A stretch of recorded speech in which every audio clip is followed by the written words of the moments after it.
Welcome. We're welcoming now people on Instagram, and Professor Salome Maswime is going to be tuning in right now so that he's with us. So welcome on Facebook, welcome on Twitter, and welcome on Instagram. We are getting tips on from examiners of master's and PhD thesis. All right, so I'm inviting Professor Maswime, and we're going to start with Professor Maswime. Listen carefully. You can do your work, but after you've done all your work, it's important that you present your thesis or a proposal that can pass. Salome, thank you so much for joining me. It's so great to have you. We're having a marathon today. Yes, you are a gynecologist and obstetrician, so which means she's a medical doctor who then went on to specialize and has supervised and examined masters and thesis, masters and PhD thesis and proposals. So tell me, Salome, what makes a proposal pass? Yeah. In your view, what are the key things? So very quickly, I mean, I think for me, the most important thing is that it's coherent, it's logical. And so I think the key questions when you look at a thesis is firstly, you want to figure out what is the research question, and there must be a clear flow between what the research question is, and the methodologies. So the how I look at it is like it's the 5 questions: what, why, where, when, and how. And if there isn't a coherence with that, then it's very difficult to pass it. So someone might put a title that doesn't speak at all to the research question, to the aims, to the objectives. And that's, for me, one of the big things. So even before you go into the simple things like grammar and whatnot, you need to have a very clear research question, and your methodology should show exactly how you're going to prove that. The why, the literature review, a lot of people focus on the literature review, but the literature review is really supposed to tell you why this study is important, why this research needs to be done. And so in that, you're trying to show that there really is a problem comparing literature from all over the world and trying to show everyone, or the examiner at least, why this study needs to be done. And then the methodology is showing exactly how I'm going to do this.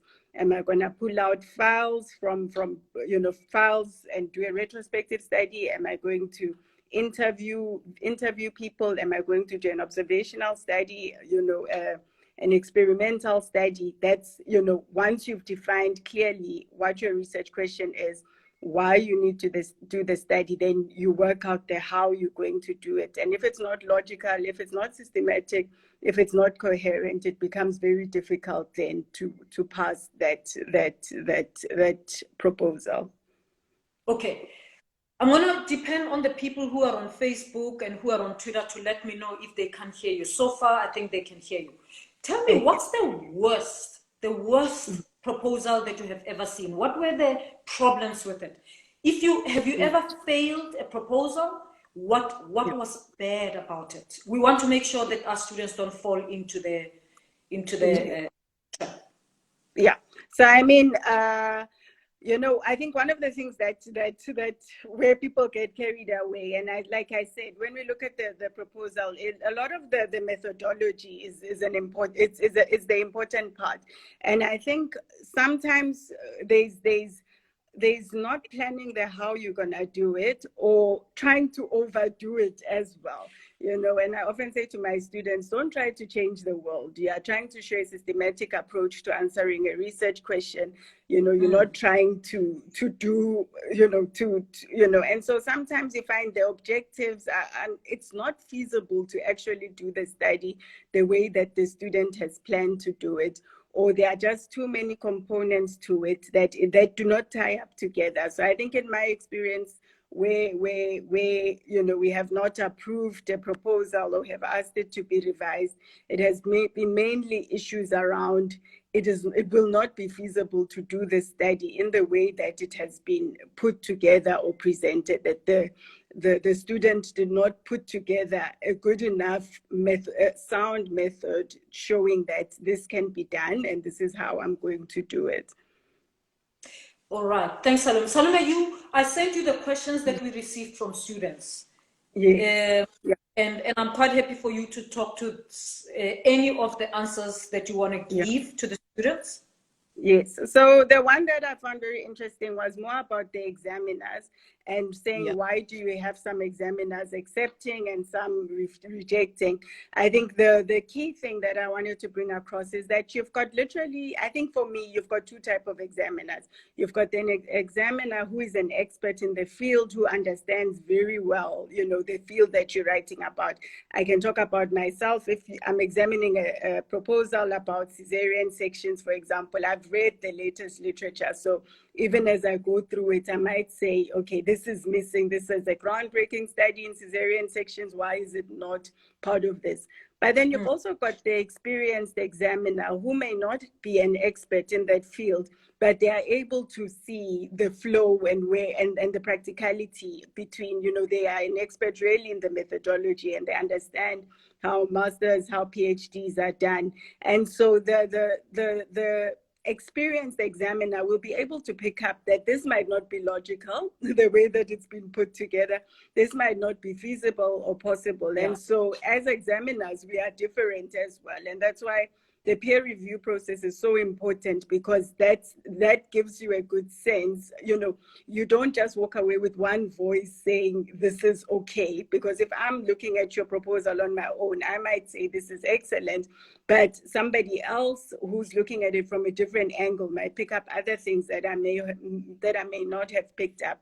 So I think it's also for the students to understand that, you know, the review and the examination process is important, but we also look at it from different angles. And eventually you're meant to come up with this piece that makes sense and that will be applicable and that the rest of the world can use. That essentially we wanted to contribute to science and you know, impact the rest of the world or your field. Great. And you wanted to talk also about how to nail a distinction. Everyone wants to get a distinction. Yes, I think that there are two ways. There are two things for me. I mean, the science is critical. That, you know, you're putting together an excellent piece. I've read some proposals, you know, and literally learned something out of them. You know, where I'm looking at this, I'm like, this is excellent. And when marking a thesis as well, where even as an examiner, as an expert in that field, there are some where I've been like, wow, how did you come up with this? So getting the right science, the right methodology, and actually doing what you said you'll do. If your research question was, this is what I want to figure out, your results should show that. And then the interpretation and the discussion. I mean, the results section, the discussion section for me is very important, because in the discussion, then you can see, was the student able to pick out the interesting things? Me and you are looking at the same results, but for me, this might look like, you know, I might be able to pick up that, wow, you found something, a real gap in knowledge, whereas somebody else might not be able to see that. So as an examiner, those are the things that I think, once you pick up key things that have come out of your results, it's well written, the grammar is good, you know, I'm not sitting and trying to fix your grammar, your reference style is good, you know, those are the things that matter to me. And if you've got a good combination of excellent science, excellent methodology and interpretation, and a well-written thesis with attention to detail, that I can give a distinction. Fantastic, fantastic. Thank you so much, Salome. I'm going to use 1 minute to tell them something that I got from Professor Kelly Chibale, full professor of chemistry here at UCT. And after that, I'm going to invite Dr. Latif, who's going to join us. So thanks very much, Salome. But I'm going to go now to, thanks, Salome. Dr. Latif, get ready. I'm going to come to you just now at 10 past. But here's the thing. All of you masters and doctoral students, Professor Kelly Chibale, when I shared the questions with him and I said, what do you think I should tell them? He said, I should let you know that many of the questions that we received, and we've got the questions and we'll go through them. Dr. Salome went through some of them. You've got to know that your supervisors is your first go-to person. I said this from session 1. Your supervisor is your greatest supporter. So make sure that you keep them with you, you work with them, because you are not alone in this journey. So you should never feel alone, because they are with you each and every step of the way. That is why we all have supervisors. I had a supervisor, everyone has a supervisor. They're here to help you. You've also got to realize that the supervisor are with you as a student. You are not competing with them. We are in this together. And Professor Chibale said to tell you this, that by the way, the outcome of the thesis, whatever comes out, whether it's a pass or a fail, reflects on both the supervisor and the student. So if you fail as a student, it reflects badly on your supervisor. If you succeed, it reflects very well on them as well. So never think that your supervisor has got no role. They've got a key role to play in your journey. So work with them because they are there to support you. Latif, welcome. Your tips, top tips for students, mistakes to avoid, how to make sure that they nail a distinction, whether particularly for a thesis, but of course also for a proposal. Some proposals fail. Your tips. Good afternoon, Prof. Good afternoon. We can't hear you, Latif. We can't hear you. Can you hear me now? Yes. Hello? Yes. Louder. Okay. Yeah. Okay. Good afternoon to you and good afternoon to everyone. I think the Prof shares a lot of insights with respect to proposal, personally from experience and at the master's level. What makes proposal fail? I think she partly covered it in terms of highlighting the clarity of research question. Sometimes, as you rightly said, the proposal supervisors are there to guide you. But if we don't get clarity, if I don't know what you're seeking to do, it becomes very difficult for supervisors to help you. And how do you get that clarity from your research question? From experience, I've observed serious challenges with master's students in the development of their problem statement. Sometimes some of them they don't know what the problem statement is, what should go into the problem statement, and they end up repeating the research question and making blanket statement that a lot of study has been done, and you ask yourself, which study? Yeah, they make said blanket kind of statement. So I think the major part of that proposal problem, I'll attribute it to the challenges with the development of the problem statement. Then the next challenge would be the identification of that theoretical framework or that body of knowledge that explains the phenomenon. Some students also tend to confuse the empirical studies or literature with the theoretical literature. So you read through their literature bit and it's only talking about the studies which have been done or studying similar issues without an understanding of that theoretical boundaries, which explains the phenomenon. And lastly, as she rightly highlighted, is the methodology. How do we, whether your study is feasible or not, it speaks to your methodology. Perhaps, I always say this, at a proposal, you may be able to get away with certain aspect or propositions in your methodology because you haven't actually done it. You are proposing, this is what you want to do. But when it comes to the completed work, were you able to do it? Were you able to implement it? So sometimes what you may propose during the course of the development of the research, you may realize that what you propose may not be feasible based on a lot of challenges which may be prevalent. It could be assessing the individuals and the type of data that you may collect. So from a proposal perspective, I think the three broad challenges would be the problem statement, which would give birth to your research question, which should be very clear. If your supervisor cannot, I read your questions and I cannot understand it, I wouldn't be able to guide you on the appropriate literature to use or the appropriate methodology that you have to employ in addressing those research questions. So in short, I will look at those three broad areas: your problem statement leading up to your questions, your literature review, and your methodology. I want to get to the questions that you choose to respond because we received some questions. Maybe give us who sent the question and what's your answer to it. Okay. Okay, so the first question I'll look at is, it was sent by Rue, and she asked, what do you look out for in the discussion chapter of a thesis? Yes, and I think this question can be answered from depending on the type of research approach. I think for most quantitative studies, the discussion of the results is normally is done concurrently when you are presenting your results. But for qualitative study, you have where you first have to present your results, and you have a separate section for discussion. In both instances, discussing the results should include an explanation of what you found. You found a certain an outcome based on your data. How do you explain that outcome, and how does it fit with the body of knowledge or theory, and how do you link it with the literature in terms of the empirical studies that you've reviewed? Are your findings or the conclusions, are they consistent with other studies in the literature, or are they at variance with other findings which have been undertaken in the literature?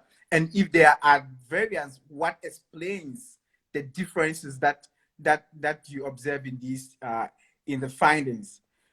Then I think she also had the next question: when looking at theoretical framework, what do examiners look out for? Does that framework explain the phenomenon? You can't be talking about, your research question shouldn't be looking at the east, while your theoretical framework should be looking at the west. Yes. There should be that kind of linkage. So to examine whether your literature is the relevance of your theoretical framework is how it is linked to explaining your research questions. So if there is a mismatch between the two, then yes, you have a problem. You are not using the relevant literature in explaining or providing understanding of your research question. The second question. Can I ask you maybe to respond to, there's someone, Lerato Chiluani, now who say, please clarify the difference between a problem statement and a research question. We've done this before. She missed the class clearly, but we're going to do it quickly. Okay. I'll say they are the same, but the research question should flow out from your problem statement. So you problematize, and based on the problem statement, the problem you've identified, the literature surrounding the problem, you will highlight the research questions that you seek to answer. Yeah. So the research problem is broader, the research questions sort of unpack it, the research questions. Yes. The last question you want to take, Latif? Yes, the last question is by Masego, and he says, I've been struggling to get my plagiarism percentage to below 5%, and it has me and my supervisor at, well, honestly, what is the appropriate percentage for Turnitin? Do examiners even look at that report? I think my simple answer is that there is no acceptable limit of acceptable form of plagiarism. So in reviewing Turnitin report, you don't place emphasis on the level. It's 5% on. You have to qualitatively look at the sections which have been highlighted. In some instances, what have been highlighted may be common terminologies which are used in that specific space. So you may not have to place much emphasis on that. It's when you have maybe continuous full sentences, in some instances, paragraphs which have been highlighted. Those are the sections that you have to pay particular attention to. So there is no acceptable percentage of plagiarism or academic dishonesty. So don't place too much emphasis on it's 5%, it's 20%, it's 30%. No. What is the content of those 20%? It could be common usage of references or terms in the body of knowledge, which may account for that 5%.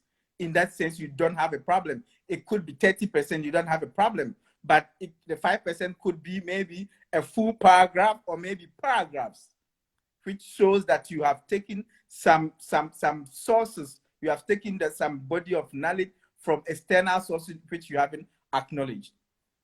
Absolutely. I mean, the key thing is that avoid plagiarism, because that's one thing that makes people fail their doctorate after 4 years of hard work. So what the advice that you're giving is a good one. Thank you so much, Latif. I'm gonna ask, I'm sure we'll talk again in the next series. Yeah. But I want to invite Professor Professor Casey to join us as I go on to some of the advice that I got from Kelly. Thank you so much, Latif. Thank you. So Professor Shose Casey is going to join us. If he's on the line, if she can call in, and then we'll let him in. But here's the thing. Someone asked about the last chapter. And what I want to say to you about the last chapter, the last chapter is very important because there are many external examiners who, when they get your thesis to examine, the first thing they do, they read your first chapter, and then they read your last chapter to get a sense of what this is about.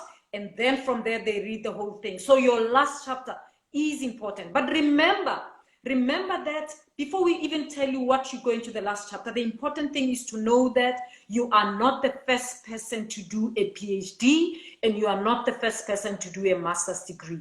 You are not the first person to write the thesis. So please, please, please read the other thesis that other people have done before you in your discipline. So go to your library. Your library will have a thesis of students who came before you. Go there, read them, look at the top ones, learn as to how other people do things.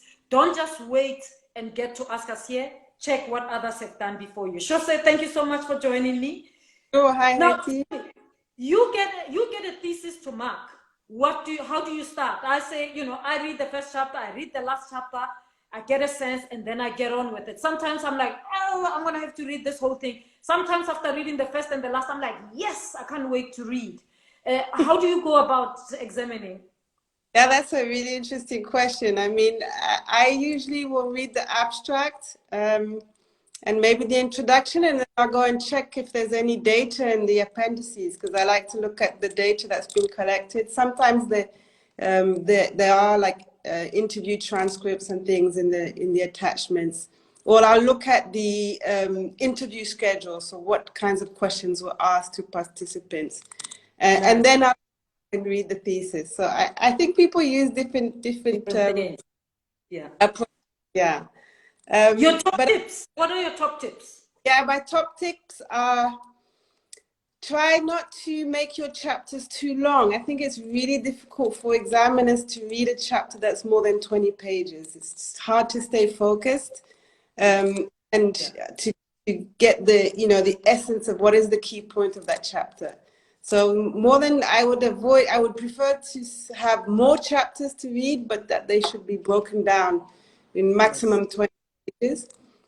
I think some of the things have already been mentioned by Latif and Salome, but try and break up your text with images or graphs or tables or things that can enhance the presentation so that there's less text. You want to give the examiner an option to not just reading text, but seeing other things.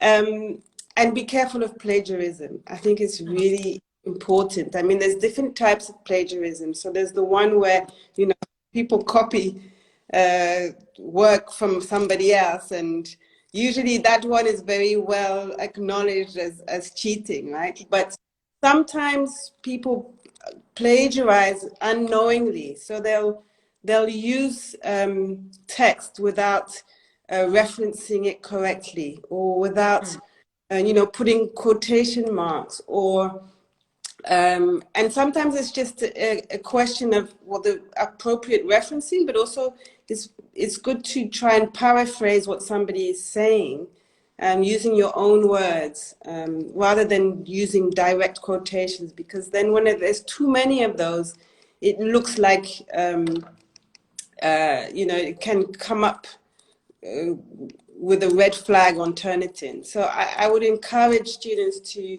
try and paraphrase what is being said rather than using too many direct quotes, and just pay attention to the referencing.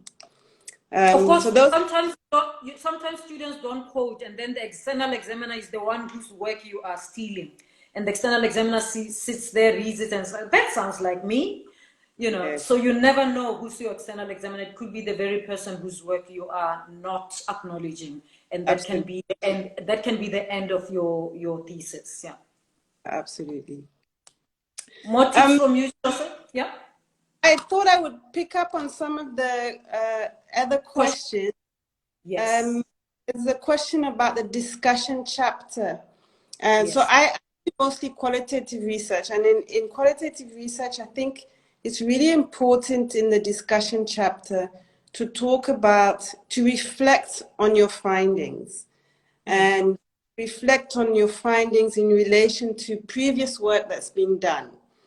And some easy questions to ask yourselves are like, what are the contradictions that come up in my findings? What are the nuances? What are the complexities? What is said, but what is also not being said? And to be able to reflect on that. And generally, we think about contributions to research as being either empirical contributions or theoretical contributions. So you should be able to show that in your discussion chapter. What is the empirical contribution that I'm making? So am I building on existing studies in my topic to show that these things exist, or to show that these things exist in a different way, in a different context? Or am I making a theoretical contribution? So am I, through my own study, am I challenging an existing theory? And do my findings show, can I demonstrate through my findings how I'm challenging that existing theory? And often a research project has both. It doesn't have to be either or. But these are some of the questions that you can answer in a discussion chapter. Great. And then I saw some interesting comments just on the chat just now about COVID, and will examiners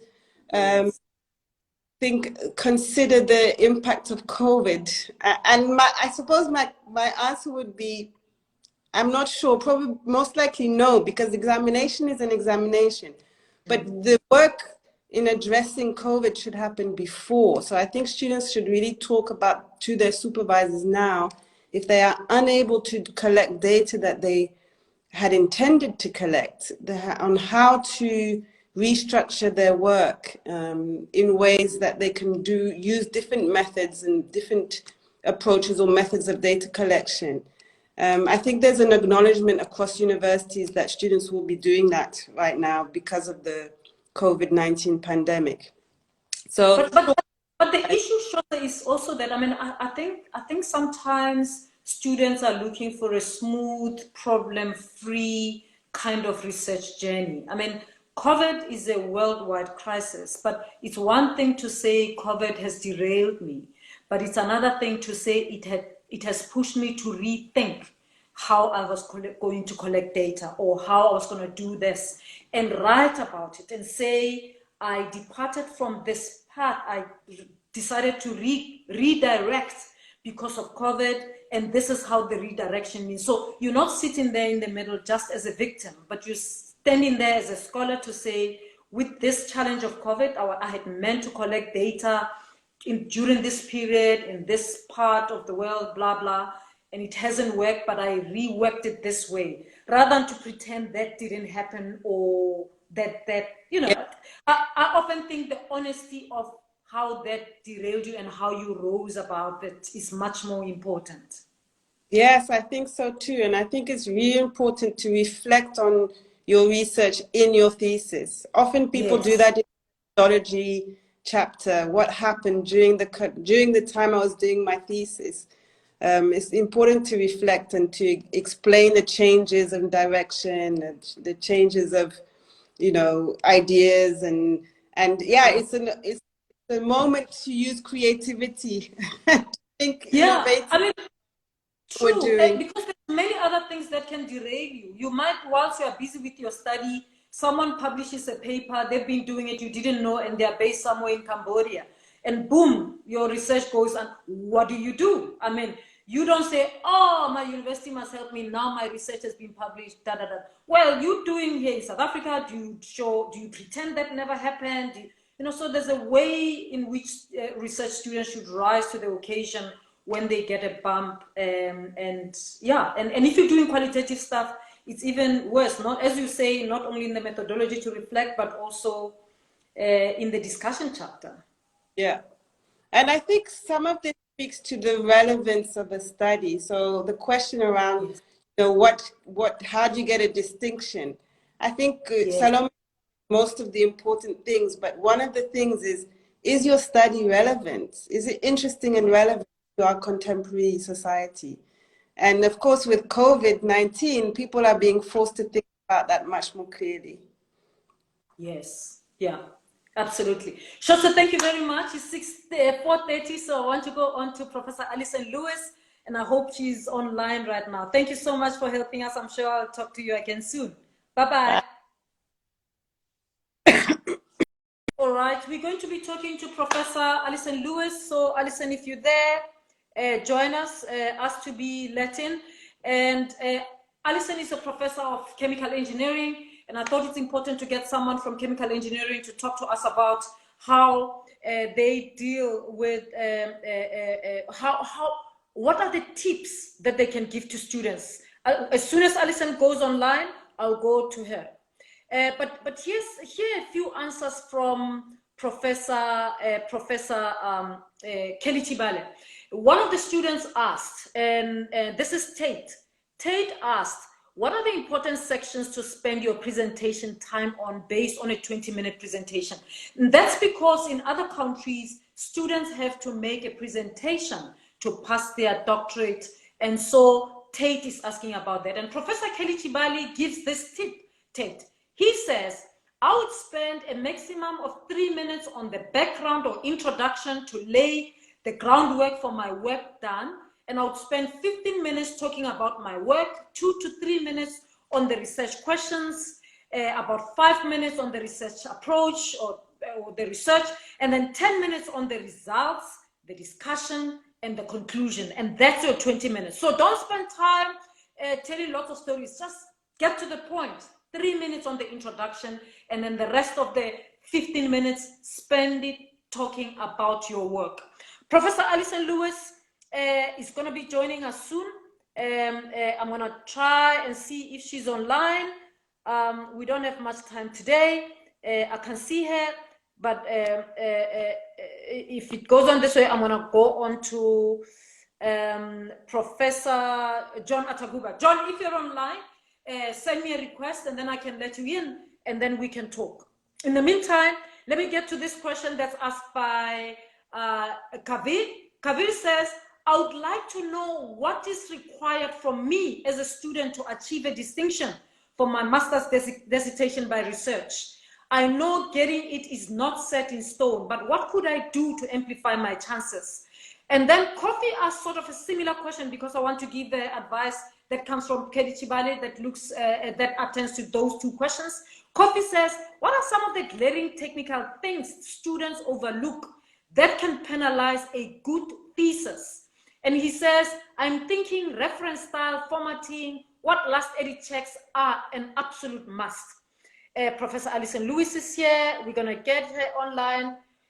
Whilst Professor Alison Lewis is getting online, here's what Professor Kelly Chibale says. Professor Chibale says, this is difficult to advise on as it depends on examiners who can be unpredictable. The best you can do is to, he says, the best you can do is do what depends on you to do the best you can do whilst avoiding annoying or irritating an examiner. Students, the worst thing you want in your thesis is to annoy or irritate an examiner. An examiner can be annoyed or irritated when you give an examiner additional unnecessary work, like that long, more than 20 pages chapter that Professor Casey talked about. You don't want that. You keep your chapters focused. Don't make it 25 pages. No external examiner wants to do that. And Professor Chibale says an example of unnecessary work is to refer to information at a specific place. Maybe you're on page 57 and you say to the external examiner, see page 15. So you want the external examiner to page back and look back. External examiners don't want that. Just put whatever you want the external examiner to reflect on there, even if it means you're repeating what you said in page 15. The other thing is, if you write a long introductory chapter, examiners are not so much interested in the long introductory chapter. They are more interested in the work that you've done and not on what is already known in the literature. So avoid a long literature review and so on. They want you to get to the point. Another thing that can irritate an external examiner is if there are too many typographical or grammatical errors. Avoid them. So you need an editor, Make sure that you get a good editor who can edit your work, and there are no typos. We all make them. You know, when you type quickly, and some of us are dyslexic, but we are smart. We do exciting work, but we make those kind of errors because of our dyslexic nature. Get an editor so that they can correct your typos and your grammatical errors. Professor Alison Lewis is online. Alison, thank you so much for joining me. We're gonna run through this. Your top 3 tips, Alison, to the students. Hi. Proposal. Thanks so much for having me on. Yes, I actually had a top 2, but I'm sure I can think of a third. I love what you say about don't annoy examiners. And one of the tips I'd like to give is that often what examiners do when reading a thesis is they go straight to the end and they look at the references. If your references are a terrible mess, the examiner knows that your quality control is not good. So do yourself a favor and make sure that you do quality throughout the thesis and make sure you do it on the references page. The second tip I'd like to share, and it answers the question around what must I put in my final chapter, what goes in the discussion chapter, what makes a first. And this tip is when you promise, you must deliver. And this is specifically for scientific or engineering thesis work. When you have a set of research questions or a hypothesis, it's got to translate into a set of experiments or a methodology. And those same experiments must translate into a set of results, which must translate into a discussion and must translate into conclusions. That sounds really obvious, but so often in the beginning of the thesis, you're talking about X, Y, and Z. Later on, you forget about Y and you carry on with X and Z. At the end of the thesis, you think of some great new conclusions that don't relate to anything that went before. So my main piece of advice is make a table. And in the table, write a row where your research question translates into your experiment, translates into your discussion, and so on, and write your conclusion. And that means everything hangs together and it's all consistent. And I would say those are my top 2 tips. The other question was around if I'm struggling to get a manuscript published. I don't know if you've answered that already. No, not yet. Good. But I would say if you are struggling to get a manuscript published, that is an alarm bell. You need to at least have the potential to publish a manuscript. And if your manuscript is being rejected without revisions by many journals and publishers, you need to have another big think about what you're doing. Yeah. So it's actually a good idea to get that feedback before you submit, because you get a sense as to whether you're on the right track or not. Some students are very scared to submit papers before they finish, but it's actually a good signpost. Alison, you talked about references, and I see a few students are stressing. They're like, oh, references, last minute. But actually, you don't have to do them last minute. With technology today, the software, you do them as you go. Do you want to talk a little bit about that? Yes, so I would say the very, very first thing you do when you sign up to do a postgraduate degree is you learn how to use Reference Manager, EndNote, Mendeley, any of the referencing programs. And as you go along, you make sure that your references are correctly entered, because your reference list is only as good as the data that you put into it. And I would say it's definitely not something you do at the end. It's got to be something you do as you go along. Great. Any tips on how to nail a distinction? I was thinking about that. It's a good question. One of the things I would say is you need to get hold of the instructions for examiners. Like, what are the examiners asked when they examine your thesis? Wow, what are the criteria that they use? And that'll tell you the kind of bar that you're aiming for. And I can tell you, having examined, I don't know, hundreds of theses, that actually just being consistent, promising and delivering, and writing a neat thesis that all hangs together with no funny surprises, where it all is in a logical structure and does not look like a first draft, please, that I think actually impresses an examiner. Yeah. Actually, as an examiner, you can see immediately when you read the first chapter, this is a sloppy student or not so sloppy. And it's amazing. You get into that with that attitude, it paints your whole journey. So it's very important to watch out for that. Alison, I'm gonna say goodbye, but thank you very much for your advice. Thanks, Katie. Great initiative. Best of luck with this. Thank you very much. Yes. We'll catch up again Take soon. care. Alrighty. We're gonna talk to Professor John Ataguba. Professor John Ataguba, you guys know John already. John has been on this platform before, and I'm going to ask John to ask for me to welcome him here, so that we can talk to him. In the meantime, I go to the questions that have been asked. Tepi said, what criteria is used to give a dissertation or a thesis a distinction? I'm sure you heard what Professor Alison Lewis said, and it's good advice. She said, if you want a distinction, you go and look at what the external examiners are told, okay? What the external examiners will mark you on. Many universities, all universities should have guidelines that are given to external examiners. If you read that, you know that whoever is going to be an external examiner is going to follow that criteria, and they're going to mark you against it. That's your way to know whether you will nail a distinction or not. But of course, Professor Kelly Chibale, I asked him a question, that question, and she said, there is no clear-cut criteria, as this can vary from discipline to discipline, department to department. You must do what depends on you to do. So you must always strive to do the best. What Professor Casey said, what Professor Latif said, and what Professor Allison said. Professor Alison Lewis says, you promise, you make promises in your thesis, you must deliver. Okay? You make a promise, you must deliver. You don't say, I'm going to be doing this, and then end up not doing it. You must come through and do that which you promised. I'm looking for Professor John Ataguba. There, I found him. And I hope that after John Ataguba, we're going to go to Professor Zondi. John, welcome. Welcome. Hello. So good to have you back. Good afternoon, Your Prof. top 3 tips for the students who are about to submit their thesis or their proposals, and they're worried that it might go south. How do they make it go north? Before I go forward, I think it's important to know that it's not just when you want to submit your thesis that Yes. you really want to know. True that. Good point. Good point. Yeah. So that hasn't been working. You can't suddenly fix it at the end at submission. You have to have been doing good work. So we're talking about people who've done everything right, and they might just miss it at the point of submission. Correct. So if you've done everything right and you really want to go over your thesis, in this case, you want to ensure as much as possible that there is coherency. I mean, colleagues have talked about it. I'm not going to repeat that, but for me, it's very important that all parts speak to each other.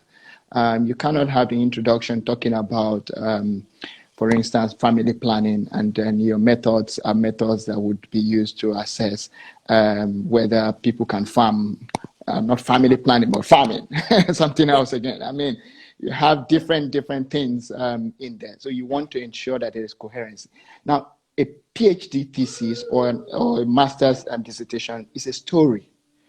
And how well you tell that story will, to a large extent, keeping in mind uncertainty with examiners, determine your score.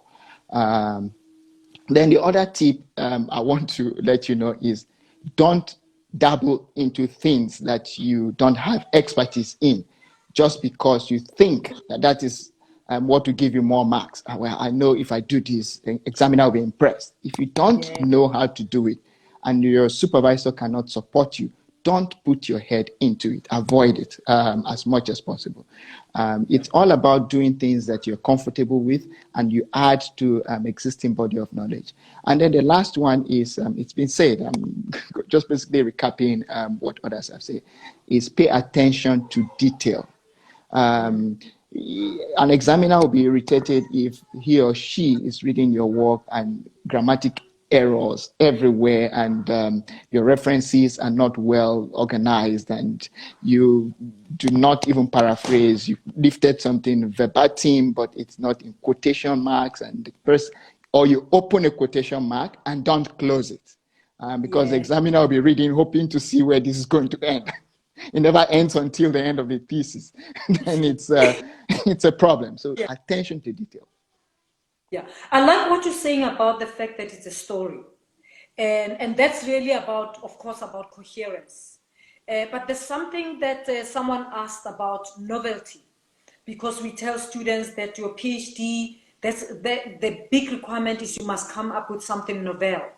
Professor Casey said, it's your contribution, your empirical contribution, your methodological, theoretical, what is it?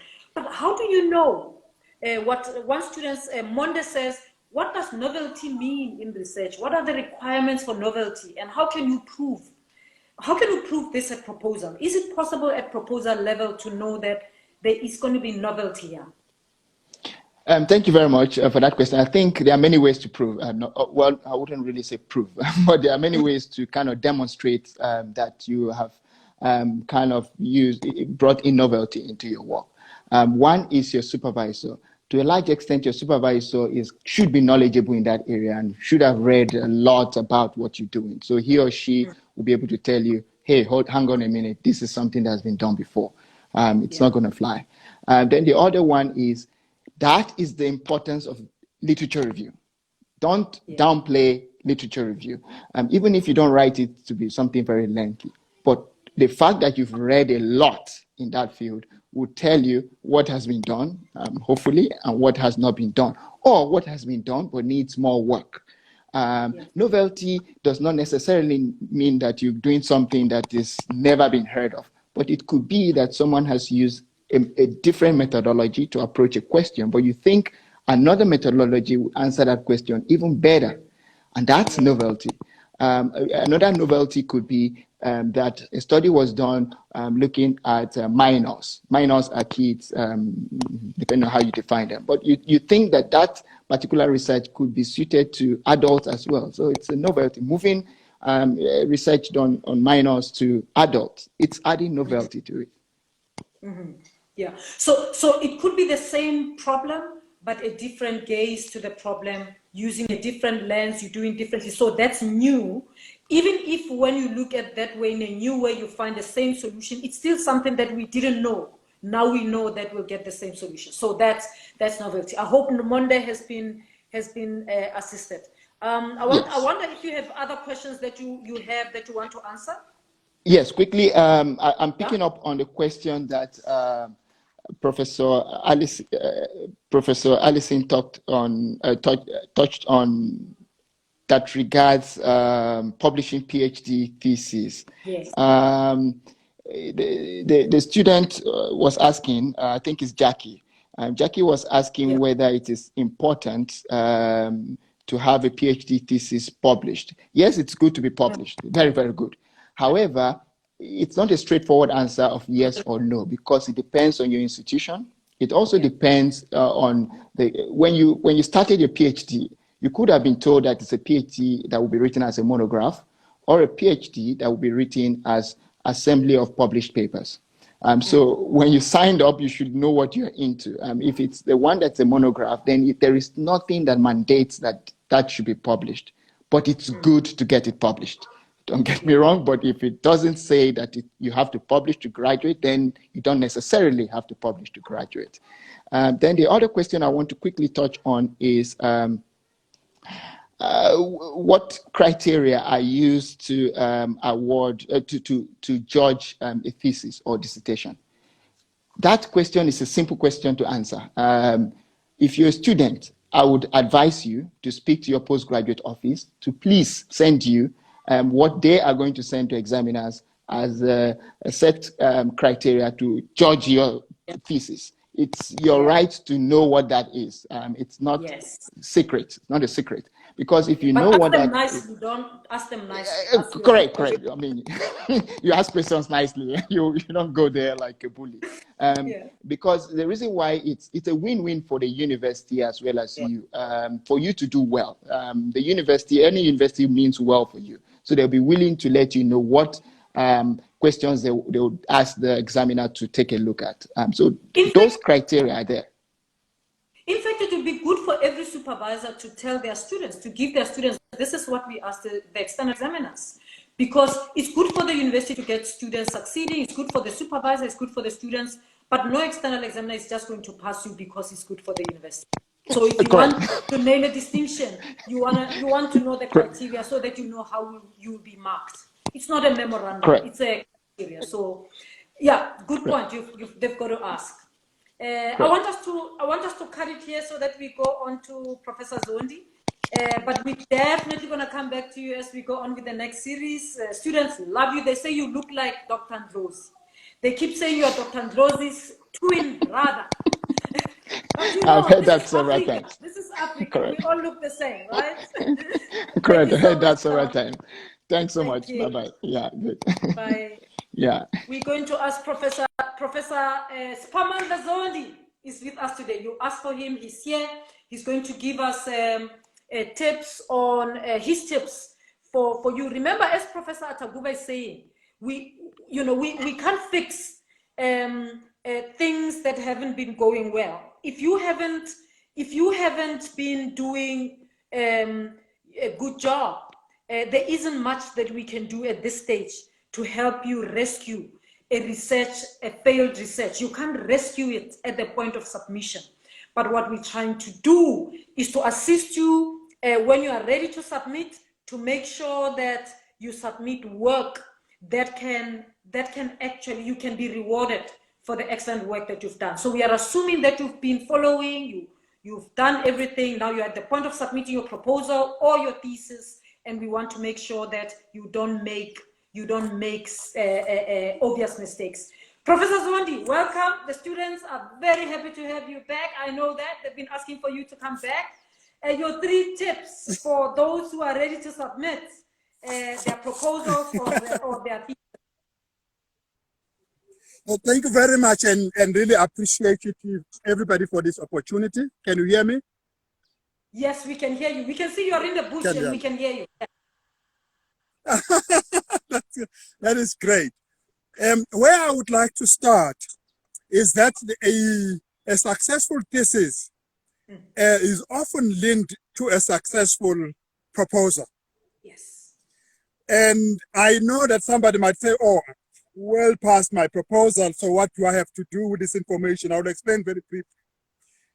A good proposal identifies a gap in the literature and the discussions generally. And that good proposal, it's good because that the proposal indicates this is the gap, or these are the gaps, and this is the gap I am choosing to close. I'm leaving other gaps for other people to close. So it's very specific about what it is going to address. It doesn't get swayed by the fact that it has discovered in the literature a number of problems. So it doesn't want to try and answer all the problems. The network is playing us. The network is playing us, Professor Zondi. I feel like saying jump, go to another spot. You keep cutting. We can't hear you properly today.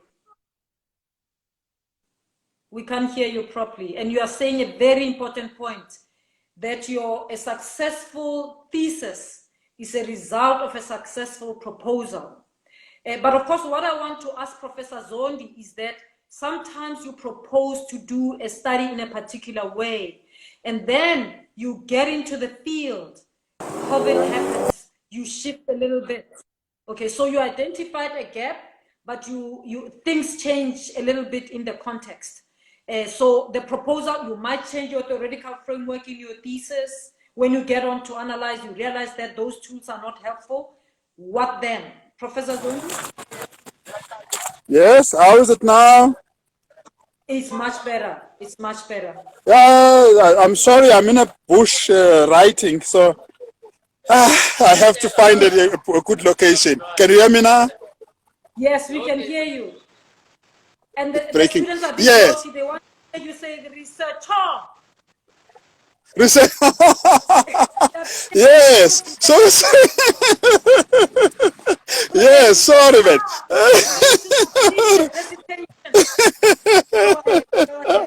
Naughty students, they must remember. They must remember I might be an examiner, because one of the principles of doing a PhD is that don't annoy an examiner.